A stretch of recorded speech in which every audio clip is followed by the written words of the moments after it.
Hello नमस्कार, मैं doctor Rajneesh Kumar आप सभी का एक बार फिर से हार्दिक स्वागत करता हूं।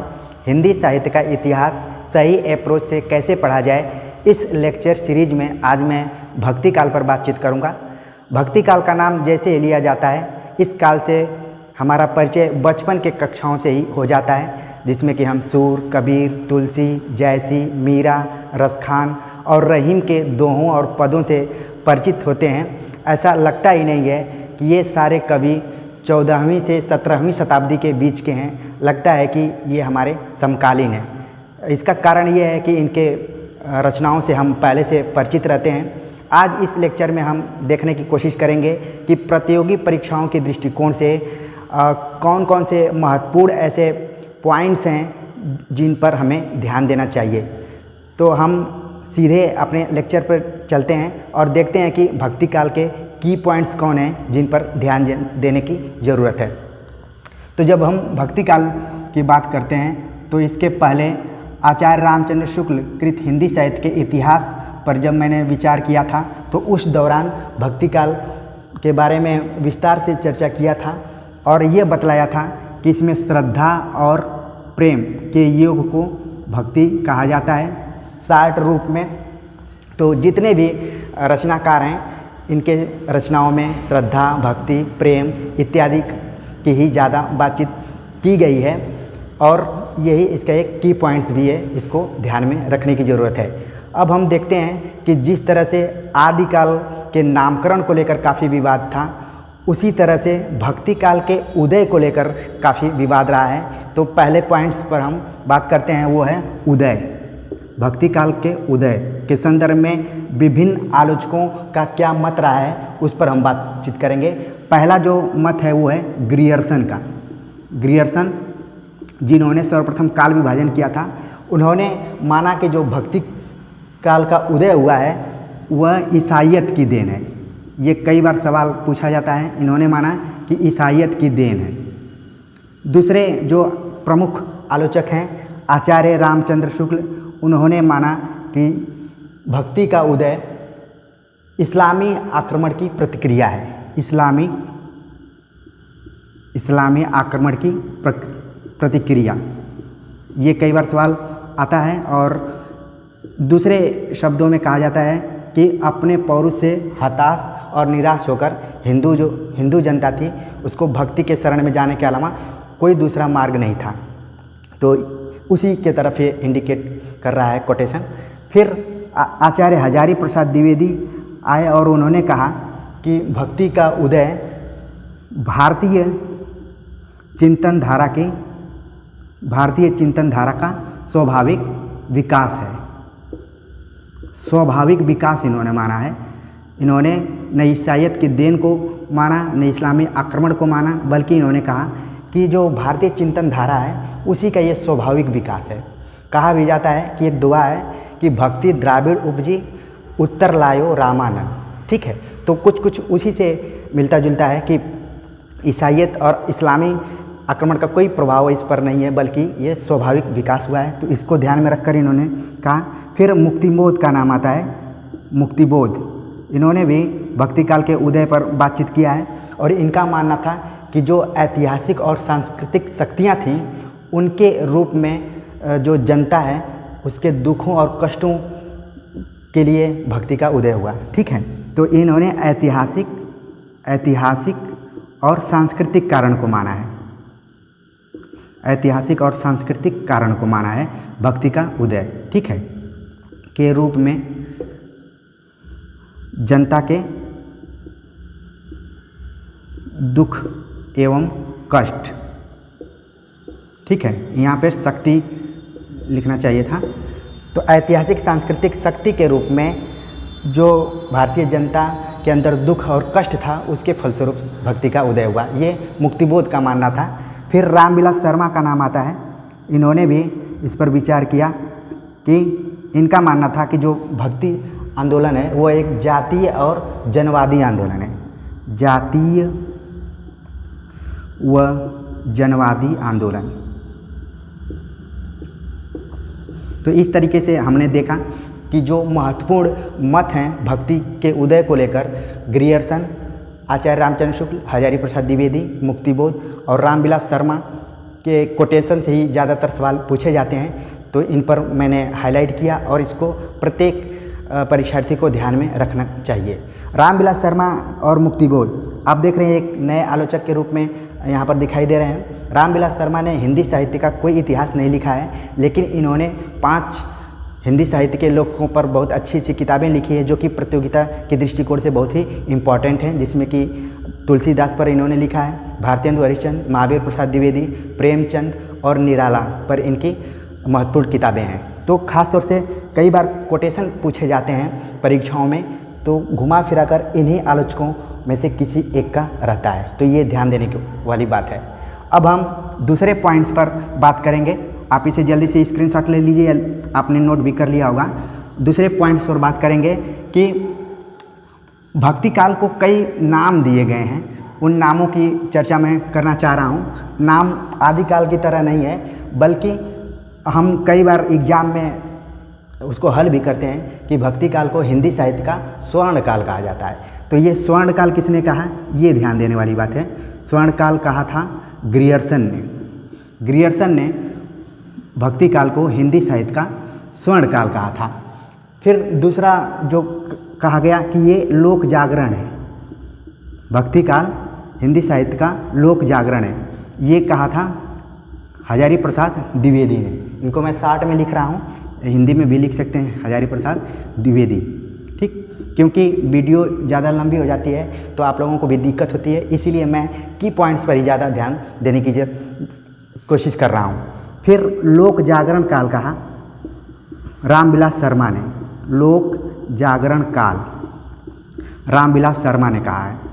तो आप देख रहे हैं कि दोनों शब्दों में मात्र एक ही शब्द का अंतर है, वो काल का है, ठीक है। तो इस चीज़ को आपको ध्यान में रखने की ज़रूरत है कि लोक जागरण कहा हजारी प्रसाद द्विवेदी ने और लोक जागरण काल कहा है रामविलास शर्मा ने। तो जब भी इस तरीके के प्रश्न आएंगे तो मुझे पूरी उम्मीद है कि आप इसको सही कर देंगे। अब हम देखते हैं कि जो भक्ति काल का अखिल भारतीय स्वरूप है वो क्या है। अखिल भारतीय स्वरूप, ये पहला ऐसा काल है जो कि अखिल भारतीय स्वरूप पर इसमें चर्चा की जाती है, वो क्या है। तो आपके दिमाग में तुरंत भारत का एक मैप आना चाहिए और वो समझने के लिए आपके लिए काफ़ी ज़रूरी। एक मैं इंडिकेट के रूप में भारत का मैप बना रहा हूँ केवल समझने के दृष्टिकोण से, ताकि जो मेरी बातें हैं वो ज़्यादा क्लियर हों। तो इसको एक केवल मानचित्र के रूप में ही देखने की ज़रूरत है ताकि चीज़ें आपके दिमाग में फिक्स हो जाएं, ठीक है। तो अखिल भारतीय जब कहा जा रहा है तो जाहिर सी बात है कि पूरे राष्ट्रीय स्तर पर ये काल फैला रहा होगा, उसी को संदर्भ में रख के कहा जा रहा है। तो इसका अध्ययन करने के लिए हम 2 भागों में बांट सकते हैं। पहला है दक्षिण भारत। दक्षिण भारत में 2 तरीके के संप्रदाय पाए जाते हैं, जिसमें पहला है आलवार और दूसरा है नैनार। इनका हम क्षेत्र देख लेते हैं कहाँ पर है। तो ये तमिलनाडु के आसपास का इलाका था और यहीं से आलवार और नैनार 2 संप्रदायों का उद्भव हुआ और कहा जाता है कि यहीं से भक्ति द्राविड़ उपजे उत्तर लाए रामानंद। उत्तर लाए तो ये भक्ति यहाँ पर इसका विस्तार हुआ। ऐसा माना जाता है कि यहाँ पर इसको बहुत ही उर्वर भूमि मिली और लोग भक्ति के तरफ मुड़ गए, ठीक है। तो आलवार और नैनार इन दोनों को समझने की ज़रूरत है। आलवार में कुल 12 कवियों की चर्चा की जाती है, जिसमें एक स्त्री कवि भी है अंडाल। ये बहुत ही इम्पॉर्टेंट है और इनको दक्षिण भारत के मीरा कहा जाता है। ये कई बार एग्जाम में पूछा जाता है, तो इसको आप नोट कर लीजिए। आलवारों की जो प्रमुख विशेषता रही है, ये तमिल में लिखते थे। कई बार एग्जाम में पूछा जाता है इनकी भाषा। इनका जो प्रमुख पुस्तक है वो दिव्य प्रबंधम है, इसको नोट कर लीजिए। जो इसके महत्वपूर्ण कवि हैं वो षटकोप हैं, ये चीज़ें। और ये क्या थे, ये लोग वैष्णव थे। तो ये ध्यान में रखने की ज़रूरत है कि इन्होंने जितनी भी रचनाएं की उनमें राम और कृष्ण को आधार बनाकर लिखने की कोशिश की है और ये इनके की पॉइंट्स थे जो कि आपको जानना चाहिए।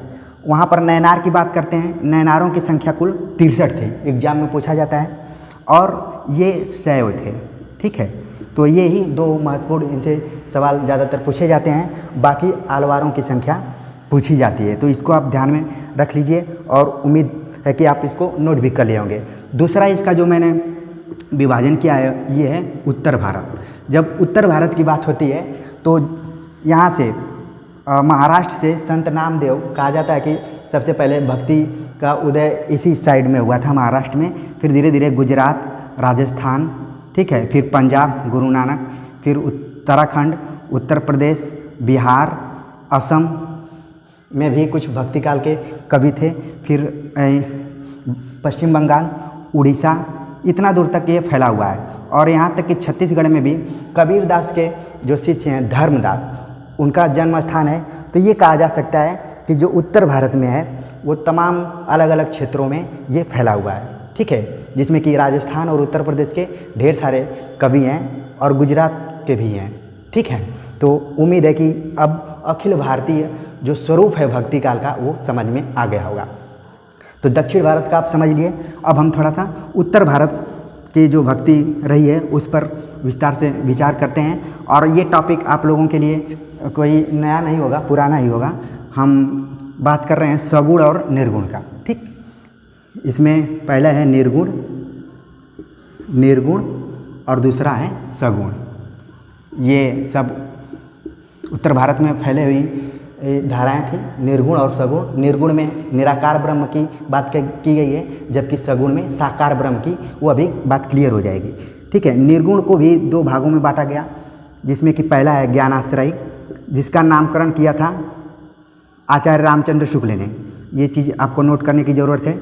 और इसी को संत काव्य कहा था राम कुमार वर्मा ने। पिछले लेक्चर में मैंने बतलाया था, तो ये भी कई बार एग्जाम में पूछा जाता है।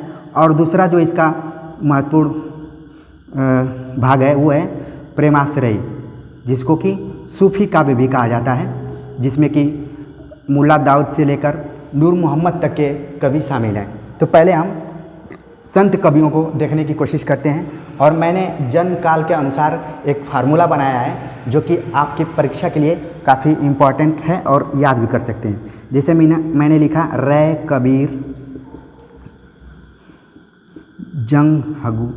जंगू शीला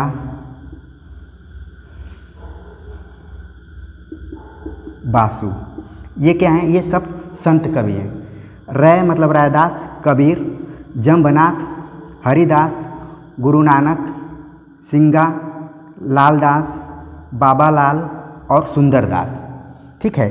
तो रैदास काशी के रहने वाले थे और ये मीरा के गुरु थे और ये निम्न जाति के थे और इनकी रचनाओं को आपने पढ़ा भी होगा, ठीक है। कबीर के बारे में तो बताने की बहुत ज़्यादा ज़रूरत नहीं है। ये उस समय के क्रांतिकारी कवियों में से एक हैं और इनसे संबंधित जो सवाल आता है इनके दोहों से आता है, इनकी उलटबाजियों से, और इनकी भाषा को लेकर हजारी प्रसाद द्विवेदी ने कहा कि ये भाषा के डिक्टेटर हैं, ठीक है। इससे सवाल आते हैं। और जम्बनाथ, इन्होंने विष्णुई संप्रदाय का स्थापना किया था। विष्णुई मतलब भक्ति काल में हम देखें तो कई संप्रदायों की भी चर्चा की जाती है। तो जितने भी संप्रदाय हैं उनका नामकरण उनके संस्थापकों के नाम पर ही है, लेकिन विष्णुई संप्रदाय जो है वो थोड़ा सा अलग हटके है, जिसके संस्थापक हैं जम्बनाथ।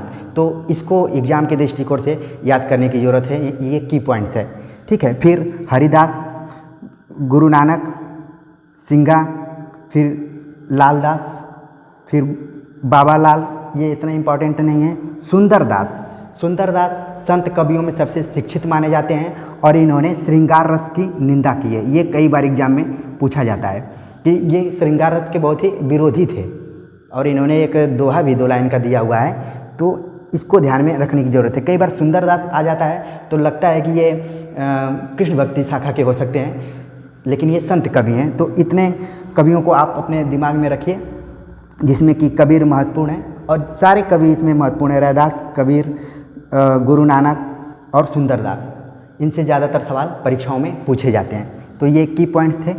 अब हम प्रेमाश्रयी शाखा पर बातचीत करते हैं। प्रेमाश्रयी शाखा, जिसमें कि प्रेम को ही मेन तत्व माना गया है। मानुष प्रेम भयो बैकुंठी, ये एक पंक्ति है जो कि इस शाखा की तरफ संकेत करती है कि इसमें प्रेम तत्व की ज़्यादातर प्रधानता है। तो इसमें क्या है कि मुल्ला दाऊद इसके प्रथम कवि हैं, सूफ़ी कवि, और आखिरी जो कवि हैं वो हैं नूर मोहम्मद। तो आप देख रहे हैं कि मुल्ला दाऊद और मोहम्मद, तो ये आप याद कर सकते हैं, दोनों सूफ़ी कवि हैं और इनके बीच में ढेर सारे कवि हैं जिसमें कि कुतुबन, मंझन, उस्मान, जायसी, ठीक है, ये सारे महत्वपूर्ण कवि हैं। खासतौर से पद्मावत जो कि हर विश्वविद्यालय के पाठ्यक्रम में शामिल है, नागमती वियोग खंड, तो सारे लोग इससे परिचित होंगे। तो पद्मावत से लेकर इस शाखा में एक चीज़ ध्यान में रखने की ज़रूरत है कि जितने भी महाकाव्य लिखे गए हैं वो सब नायिका प्रधान हैं, मतलब महाकाव्यों का नाम नायिकाओं पर रखा गया है। तो नायिकाओं का नाम आप याद रख सकते हैं, तो रचना में शामिल है। अब आपको नायक का नाम याद रखना है। मेन है कि इस फला जो महाकाव्य हैं, मृगावती हो गया, मधुमालती हो गया, पद्मावत हो गया, इसमें नायक कौन कौन से हैं, तो इसको याद रखना है।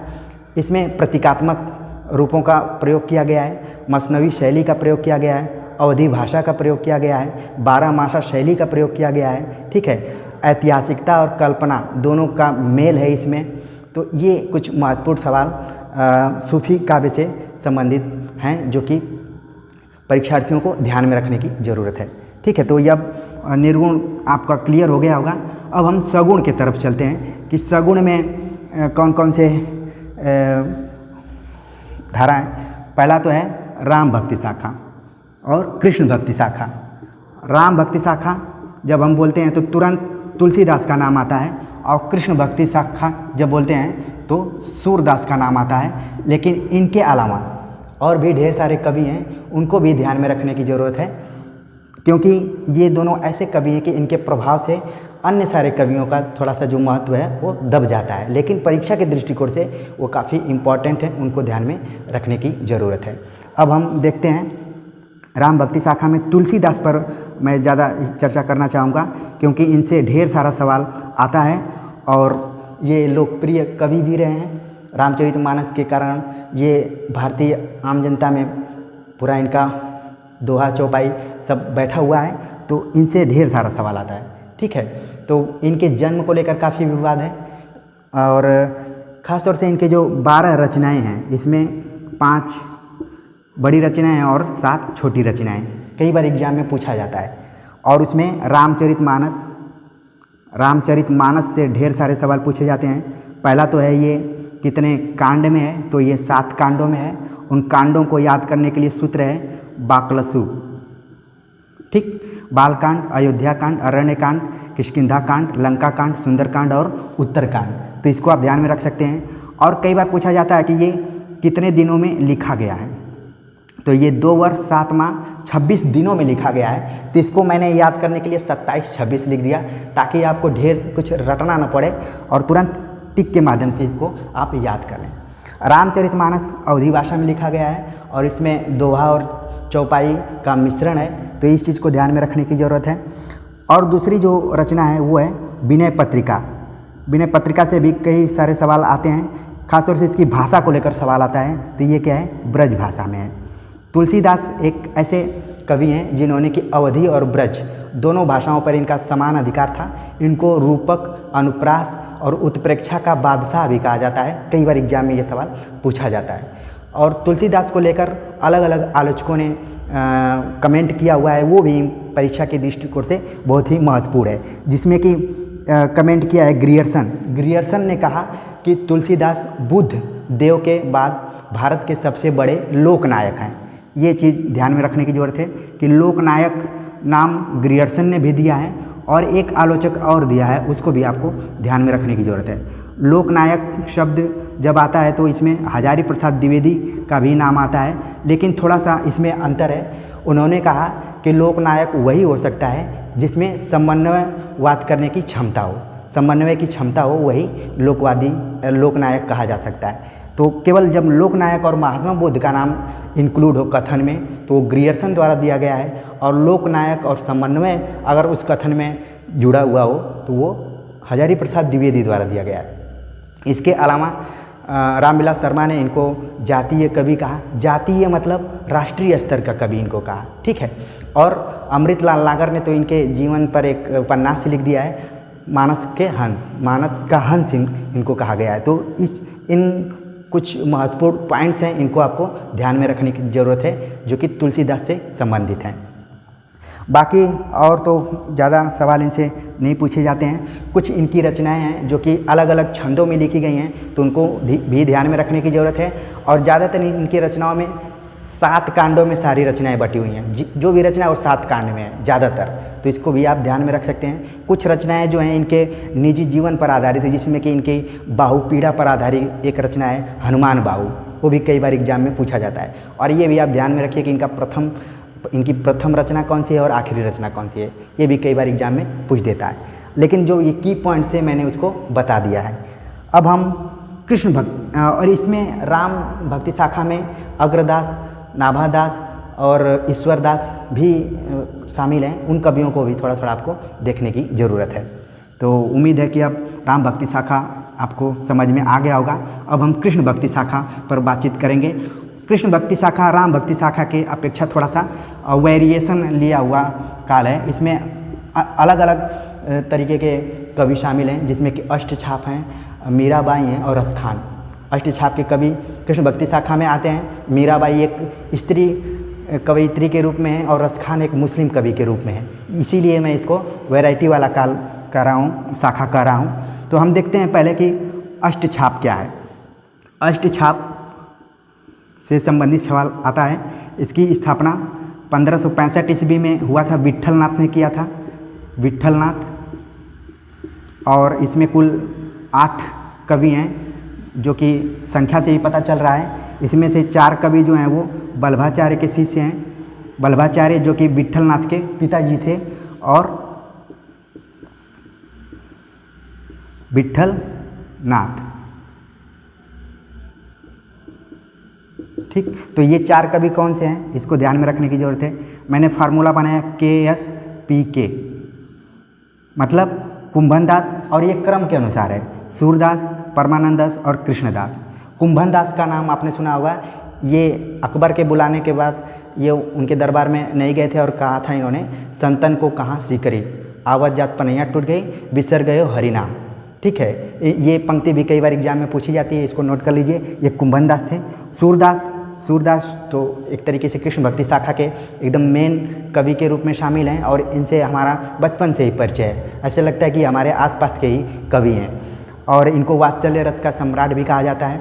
और इन्होंने भ्रमर गीत सार में उद्धव और गोपियों के बीच जो तर्क वितर्क करके लिखा हुआ है, वो काफ़ी महत्वपूर्ण इनको बनाता है।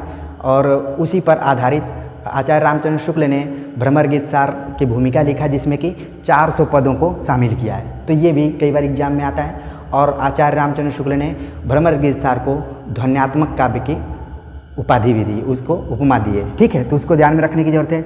और कृष्णदास जो हैं ये वल्लभाचार्य के शिष्य हैं, तो इनको रखिए। और विट्ठल के जो 4 शिष्य हैं उनको देखते हैं हम। मैंने लिखा GNCC, जो NCC किए होंगे उसके पहले G लगा देंगे, GNCC मतलब गीत स्वामी, नंददास, क्षितिज स्वामी और चतुर्भुज दास। ये अष्टछाप के कवि हैं।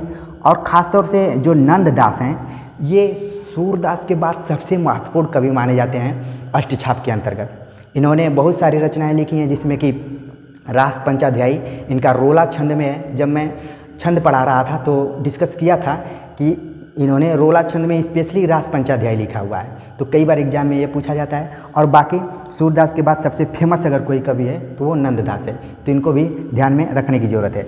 तो उम्मीद है कि अष्टछाप और सूरदास, नंददास ये आपको समझ में आ गया होगा। जो की पॉइंट्स हैं उनके बारे में मैंने बतला दिया। और गुरु शिष्य की जो परंपरा रही है वो भी आपको आ गई होगी। परीक्षा में अगर आएगा कि वल्लभाचार्य के शिष्य कौन है या विट्ठलनाथ के शिष्य कौन है, तो आप निसंकोच इसको हल कर देंगे, ठीक है।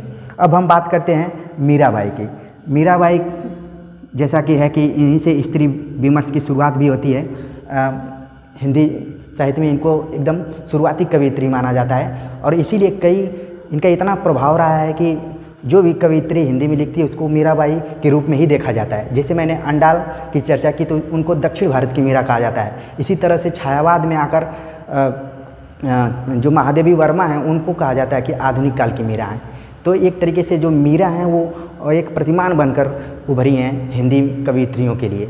ठीक है, इसके बाद जो रसखान मुस्लिम कवि होते हुए भी कृष्ण भक्ति शाखा कृष्ण की जीवन चर्चा किया उन्होंने, कृष्ण को अपने रचनाओं का विषय बनाया। ख़ासतौर से इनको जाना जाता है इनके सवैये के लिए।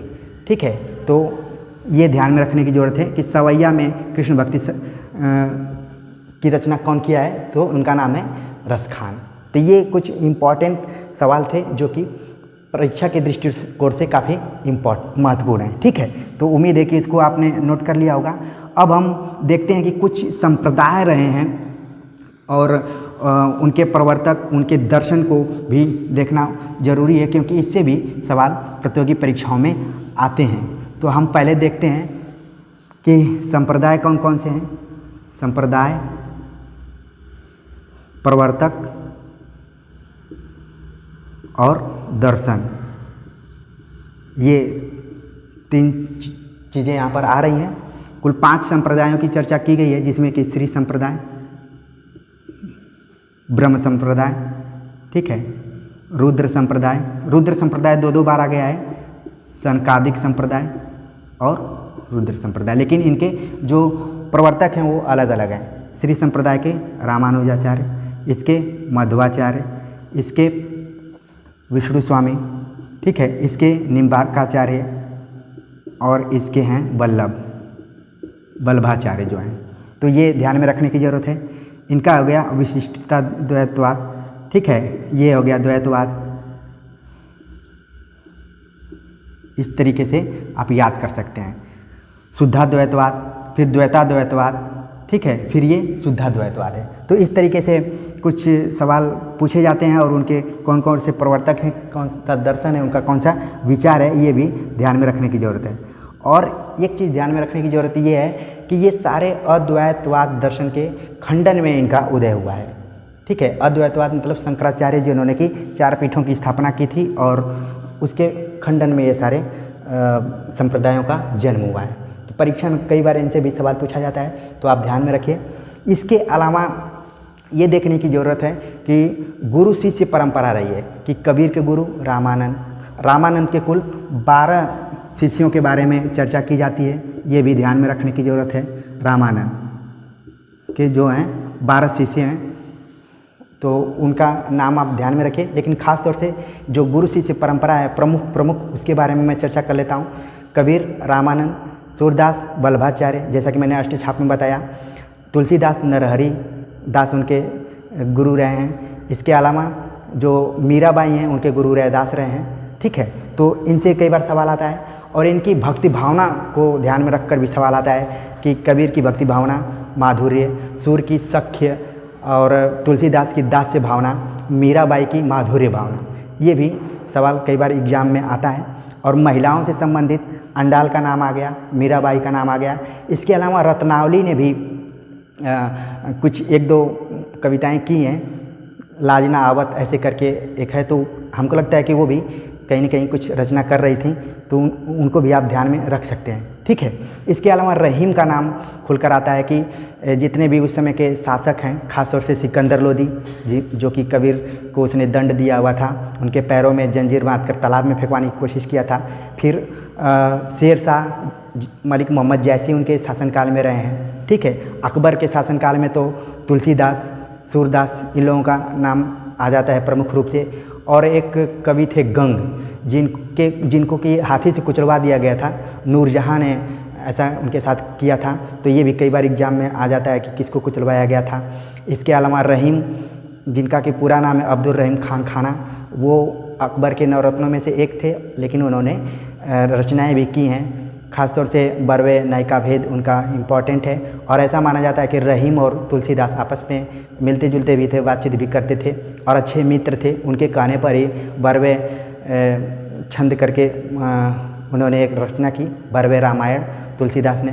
ठीक है, तो ये कुछ की पॉइंट्स थे जिनको कि हमें परीक्षा के पहले ध्यान में रखने की ज़रूरत है, ताकि इनसे अलग सवाल आए तो कोई बात नहीं है, लेकिन ये मुख्य पॉइंट्स नहीं छूटने चाहिए। तो उम्मीद है कि जो हमने भक्ति काल पर की पॉइंट्स बतलाया वो आपको समझ में आ गया होगा।